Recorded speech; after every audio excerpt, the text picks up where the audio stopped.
Shalom Bapak Ibu, saudara kasih dalam Tuhan. Haleluya, kita bersyukur ini adalah hari Minggu yang ketiga di bulan Februari. Saya percaya saudara semua sudah beribadah dan melayani. Demikian juga dengan saya khotbah 2 kali hari ini di GBI Immanuel yang saya layani dan juga di GBI Newcastle. Saya bersyukur untuk setiap privilege yang Tuhan berikan untuk melayani Tuhan, apalagi memberitakan firman Tuhan, memberikan impact kepada jiwa-jiwa yang haus akan firman Tuhan. Saya juga bersyukur saya bisa share firman Tuhan ini setiap malam untuk menemani tidur saudara, sekaligus kita sama-sama belajar kebenaran firman Tuhan yang luar biasa. Hari ini kita mulai belajar hal yang praktis dalam beberapa hari ke depan mengenai providensi Tuhan dalam kehidupan keseharian kita, yang kita alami, yang kita lihat. Dan mungkin saudara mengalami kebingungan dalam hal tertentu. Nah, kita akan belajar hal ini. Hari ini kita akan belajar dengan judul providensi pemeliharaan Tuhan dalam hidup kita. Maksudnya dalam kehidupan jasmani kita yang kita butuhkan hari demi hari. Tuhan dalam providensinya sudah merancang sehingga Dia memastikan kebutuhan kita itu terpenuhi dengan baik. Kita akan membaca ayat yang sudah sangat terkenal tentunya dalam salah satu porsi khotbah Tuhan Yesus di bukit dalam Matius 6 ayat 34. Di sana dikatakan, sebab itu janganlah kamu khawatir akan hari esok, karena hari besok punya kesusahannya sendiri. Kesusahan sehari cukuplah untuk sehari. Dan saya yakin saudara tahu ayat ini muncul dalam perikop mengenai hal kekhawatiran. Tuhan Yesus memberikan perumpamaan bagaimana bunga bakung di padang Tuhan hiasi, burung di udara Tuhan pelihara. Masakan kita anak-anaknya tidak Tuhan pelihara. Untuk kebutuhan dasar kita, makan, minum, pakai, tempat tinggal, Tuhan pasti akan sediakan. Dan yang menjadi bagian kita adalah kita tidak boleh khawatir akan apa yang akan kita makan hari esok.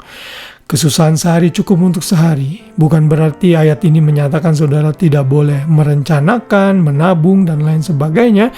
Saudara perlu melakukan itu, tapi saat saudara melakukan itu, jangan lakukan itu dalam keadaan karena saudara khawatir. Tuhan tidak mau seperti itu.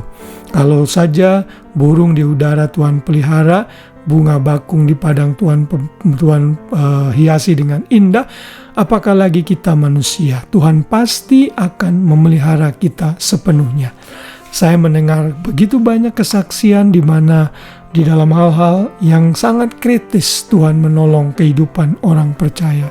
Ada orang percaya yang mungkin tidak punya makanan, tapi saya mendengar hari itu Tuhan oleh providensinya menggerakkan seseorang untuk membawa makanan bagi rumah mereka.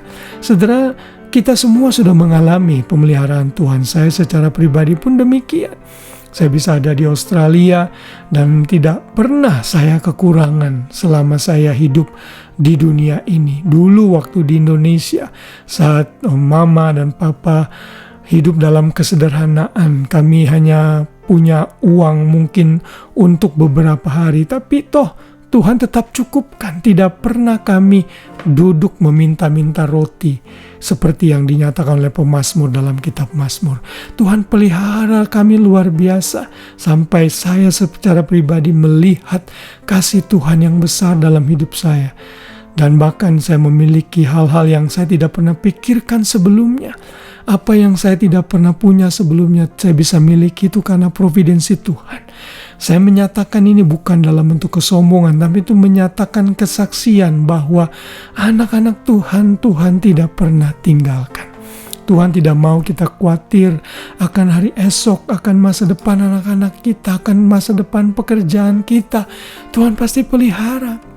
Ada begitu banyak ayat-ayat di Alkitab yang memberikan nasihat agar kita tidak khawatir. Misalnya dalam Filipi 4 ayat 6-7, janganlah hendaknya kamu khawatir tentang apapun juga, tapi nyatakanlah dalam segala hal keinginanmu kepada Allah dalam doa permohonan dengan ucapan syukur. 1 Petrus 5 ayat 7, serahkanlah segala kekhawatiranmu kepadanya, sebab Ia yang memelihara kamu. Ini adalah perintah bahwa saudara harus hidup tanpa kekhawatiran. Bisa nggak kita tidak khawatir? Mungkin sulit, Karena nature-nya manusia itu kita bisa khawatir. Saat kita khawatir, saudara belum berdosa. Tapi kalau saudara hidup dalam kekhawatiran, saudara berdosa. Apa yang perlu kita lakukan saat kita khawatir? Saat kita khawatir, serahkan kepada Tuhan. Besok khawatir lagi, serahkan lagi. Begitu seterusnya sampai akhirnya saudara makin meyakini pemeliharaan Tuhan dalam hidup kita. Kekhawatiran tidak akan menambah apa-apa.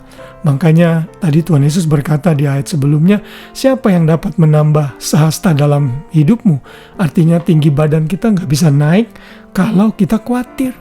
Bahkan Amsal 12 ayat 25 berkata, kekhawatiran dalam hati membungkukkan orang. Osteoporosis, saudara, jadi penyakit tulang. Tetapi perkataan yang baik menggembirakan dia. Daripada khawatir, mari percaya akan pemeliharaan Tuhan. Percaya Tuhan tidak akan pernah meninggalkan kita. Rambut di kepala kita saja Tuhan tahu berapa jumlahnya, dan tidak ada satupun yang jatuh tanpa sepengetahuan Tuhan. Apalagi hal-hal yang besar, Tuhan pasti tolong kita. Sebelum kita beristirahat malam ini, kalau masih ada kekhawatiran, serahkan kepada Tuhan, biar kita bisa tidur dengan nyenyak, dengan satu keyakinan iman, Tuhan pasti memelihara kita dalam providensinya. Puji Tuhan, kiranya renungan ini memberkati kita semua. Selamat malam dan selamat beristirahat.